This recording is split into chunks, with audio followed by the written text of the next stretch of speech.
Salut, c'est Guillaume, l'orthogestionnaire. Aujourd'hui, j'ai un slogan pour vous, c'est « Payez-vous en premier ». Ça paraît un peu un enfoncement de porte ouverte, puisque nous, en tant que travailleurs indépendants, on se paye directement à chaque fois qu'on fait un virement du compte pro vers le compte perso. On appelle ça un prélèvement personnel et ça veut bien dire ce que ça veut dire. Ça veut dire que donc on se paye. Que veut dire par exemple Robert Kiyosaki quand il écrit « Pay yourself first ». En fait, c'est quelque chose qu'il faut que je vous explique et quelque chose qui est indispensable.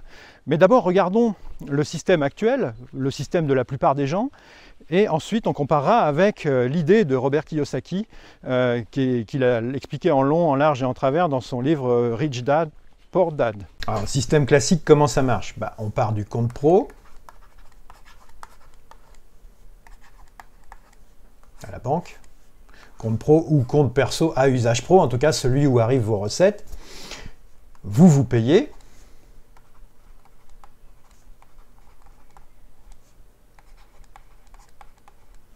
Évidemment, vous payez, ça arrive sur le compte perso. Ou le compte perso à vrai usage perso. Celui qui vous sert à faire vos dépenses obligatoires. Les factures de la maison, les dettes perso, des crédits si vous avez acheté une voiture à usage partiellement perso, toutes vos dépenses perso, les factures et les dettes. Ensuite, du compte perso peuvent partir les loisirs. Quand même, il faut vivre. Les habits, les sorties, les restos, tout ce qui est non indispensable.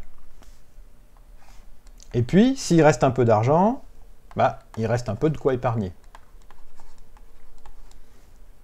Donc là, ça peut être vers du PEA, de l'immobilier, de l'assurance vie, j'ai dit le PEA. Et puis éventuellement même un peu de défiscalisation, des FCPI, des FIP, des SOFICA, etc. Les principaux dispositifs de défiscalisation, le Girardin aussi. Voilà, donc la plupart des gens fonctionnent comme ça. Alors avec ce système classique, beaucoup de collègues disent qu'à la fin du mois, ils sont à sec, qu'ils n'ont plus de capacité d'épargne, ou qu'ils ont 100 € à tout casser et que ce n'est pas avec ça qu'ils vont pouvoir arriver à se créer une épargne digne de ce nom pour compenser les faiblesses de la carte PIMCO quand ils auront 70 ans. Et ils ont bien raison, dans ce système-là, ils sont coincés. Alors je ne veux pas dire que 100 €, c'est pas mieux que rien, c'est sûr, c'est un bon point de départ, mais ensuite, il faut vraiment remettre l'église au milieu du village. Et ça, c'est ce que permet le système de Robert Kiyosaki, et de tous ceux qui disent d'ailleurs « payez-vous en premier », c'est remettez vos actifs en premier. Payez-vous, mais payez-vous pour vos actifs et non pas pour vos passifs. Et ça, c'est quelque chose que je vais vous expliquer tout de suite avec le deuxième diagramme. Alors, comment il faut fonctionner? En fait, on repart du compte pro.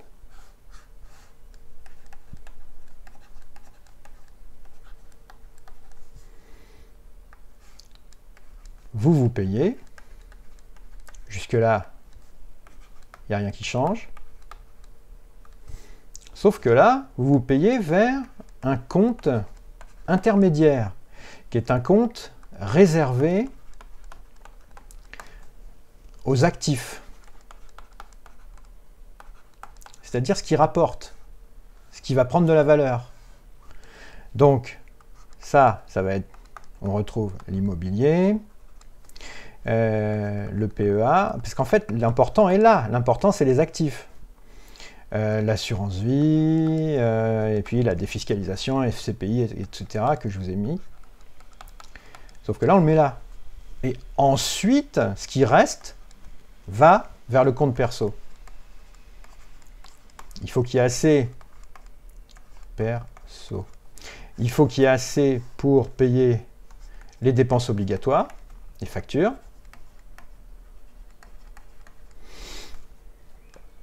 Les dettes que vous auriez pu faire à titre privé.